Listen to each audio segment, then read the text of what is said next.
We have been told karma is a cosmic scoreboard, a way for the universe to punish us.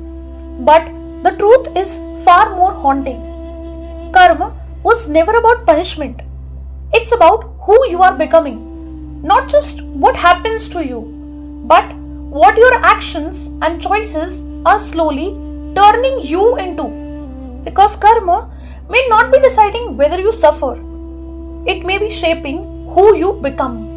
And once you realize that, karma stops being a spiritual threat and becomes a mirror. Karma is first understood not through philosophy but through stories. The Purana preserved something sacred, wisdom that survives through generations. Karma was carried through living memory. Kings who fall, sages who rise, and choices that refuses to die. Take Jaya and Vijaya, guardians at Sri Vishnu's very gate. Powerful, sacred, eternal, and yet one moment of arrogance, one refusal, one action against enlightened sages, and that single choice did not vanish. It echoed across lifetimes, not as instant punishment, but as consequence unfolding through existence itself. Rebirth after rebirth, conflict after conflict. Because in the Puranic imagination, no action is ever truly isolated. This is what made karma so haunting. Nothing truly disappears. But here's what most people miss. The Purana made karma unforgettable through story. But story was not its beginning. To understand karma deeply, we must go backward. The word karma comes from Kri. At its core, karma simply means to act. Not fate, not luck, just action. But that simplicity is exactly why it's dangerous. Then every action creates movement, every choice, every reaction, every silence, every inaction is also karma. The truth you avoided, the moment you stayed silent, the life you did not shape. Inaction does not free you from karma. It may itself become karma. And suddenly, karma stops being mystical and becomes unavoidable. In the earliest Vedic vision, karma was not first about morality. This is where most people misunderstand it. In the Brahman and ritual world, action was sacred participation. Not merely personal choice, but alignment with cosmic order. Yagyena yagyam ayajanta devaha. Through sacred action, even the gods sustain existence. Think of it like a single thread in a massive tapestry. You are not just looking at the rug. Your every move is actively weaving it. The deeper question was not, will I be punished? But how am I participating in the architecture of life? A seed becomes a tree. Fire gives heat. Rain becomes harvest. Existence itself is action. Yagyo ve shreshtamam karma. Sacred action sustains order. This is important. Karma is not just personal, it is relational.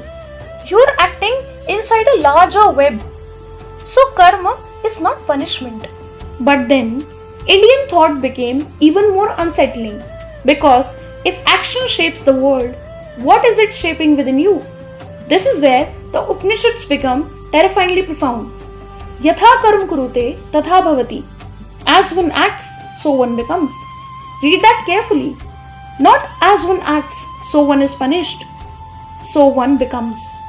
Every repeated anger may not just express anger, it may train you into becoming it. Every act of courage may not just solve a moment, it may build identity. This changes karma completely. Karma is not only what returns to you, karma is what repeatedly forms you. So, the deeper question is no longer what will happen to me, but What am I becoming through what I keep doing? And then comes the Ramayana. Here, karma becomes even more human because right action is not always comfortable. Sometimes dharma hurts. Sometimes choices, whether intentional or unintended, echo for years. Long before Sri Ram's exile, King Dashrath's arrow, released in error, killed Shravana Kumar, a devoted son serving his blind parents. And in their grief came a haunting consequence, that Dashrath too would one day know the unbearable pain of losing his own son. This is what the Ramayana understands so deeply. Actions do not always disappear with intention. Sometimes even one moment can return as sorrow. And then comes Sri Ram himself, choosing dharma not because life is fair, but because it is right. And this is where karma becomes character.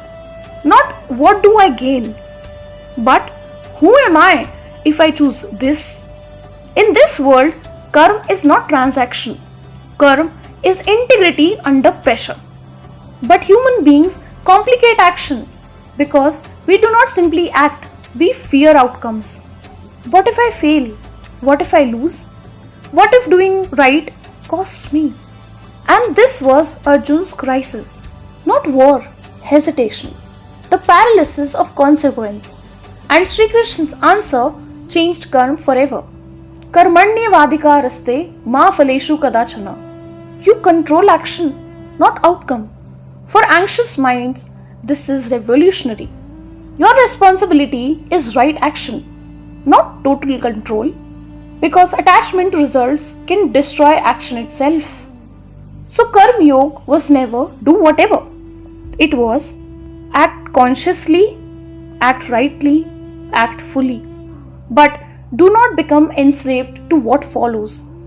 Karma is conscious action without surrendering to fear. Today, we often reduce karma into revenge. He'll get his karma. She deserves karma. As if karma exists mainly to punish others. But that was never the deeper warning.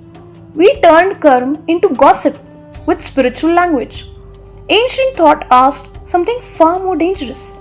What are your actions doing to you? Because every lie, every cruelty, every habit, every act of compassion creates momentum. Not someday, now. Karma is not revenge. Karma is pattern. So here is the uncomfortable truth. You are creating karma constantly by action, by inaction, by repetition, by intention. Every day, you are practicing becoming someone. So freedom does not mean escaping karma. Freedom means choosing consciously. Because karma may not always be the universe punishing you. It may simply be your repeated actions, quietly, patiently becoming you. So perhaps the real question was never, is karma punishing me? Maybe the real question is, who are my choices creating? Because in the end, karma was never just, what will I get? It was always, what am I becoming? This is the speaking thread. If this changed how you see karma, stay with me.